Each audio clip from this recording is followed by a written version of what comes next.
जब सुने के होई भोजपुरी गाना बस बजे के चाही गाना। आजा जिया होली है होली है घेर ला।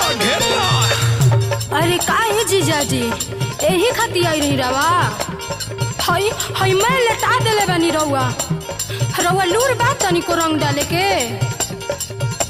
अरे हई हई देखी तो दीदिया बोले लगी नु का बताई बोकरा के आ का जवाब देब। अरे जवाब देवल तो तोहरे ऊपर है, लगवावा ज्यादा बतैया कम, समझाल करा यार। साल भर के परब में डिस्टर्ब करेलू, उतना दूर से डीजल जरा के आई ले कुछो तो मिले के चाहिए। होली हुए रंग से डराए के ना, साली हो जीजा से लजाए के ना, लगावा लो नसी देला नशा में हमरो धरो जाए कुछ तो हम का करो। चौका लइका बच्चा हो जाई। अरे कौन भरोसा नसी देला नशा में हमरो धरो जाए कुछ तो हम का करो।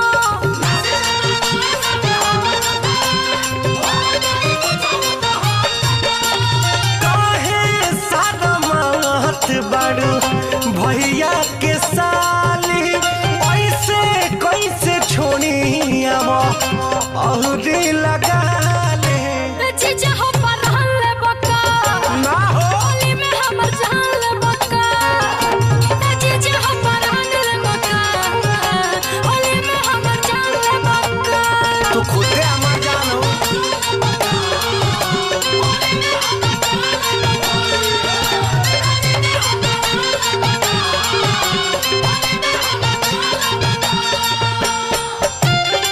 जीजाजी सुनी ना, ज्यादा लगभग साली से तो स्वागत हुई गाली से, समझला। हाँ ता सब खेलेला रंग से, तू खेला उठलाली से और तई सट के अरे हट के अरे ना सट के अरे कहत है ना हट के।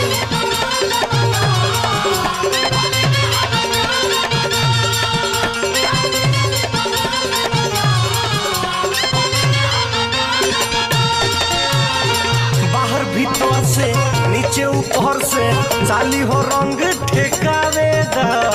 लगो तो पाला बड़ा बुझाला रुको समझ सरकावे दा।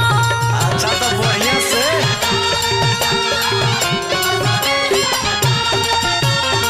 बाहर भीतर से नीचे ऊपर से साली हो रंग ठेकावे दा। लगो तो पाला बड़ा बुझाला रुको समझ सरकावे दा। हो रही से मुँह दियाजू बहनल हमार बा, खेले खातिर रंग फिचू कहादी तैयार बा। जीजा हो परहन ले बका होली में हमर जान ले बका। जीजा हो परहन ले बका होली में हमर जान ले बका। अरे इतना डराई जला ओ तो इतना ना पगलाई जला।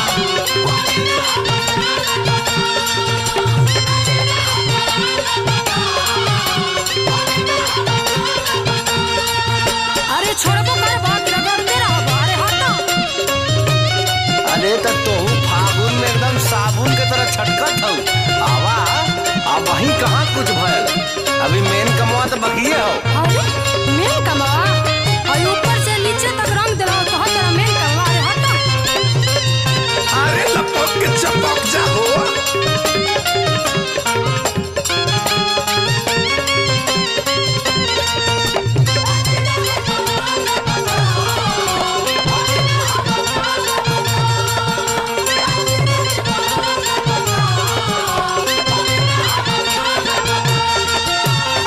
कोरा में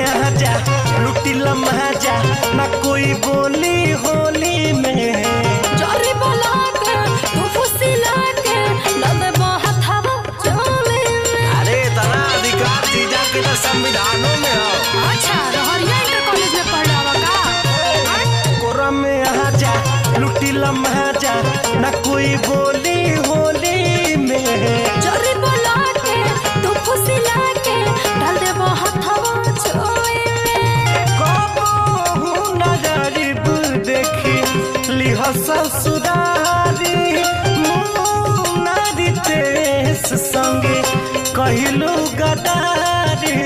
जीजा हो परहन ले बका होली में हमर जान ले बका।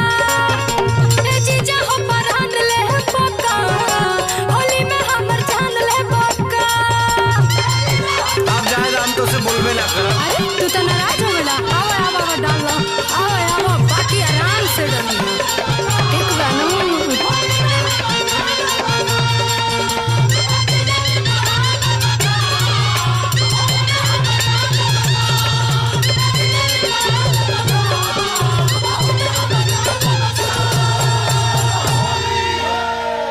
काहे सारा मात बाड़ू भैया के साथ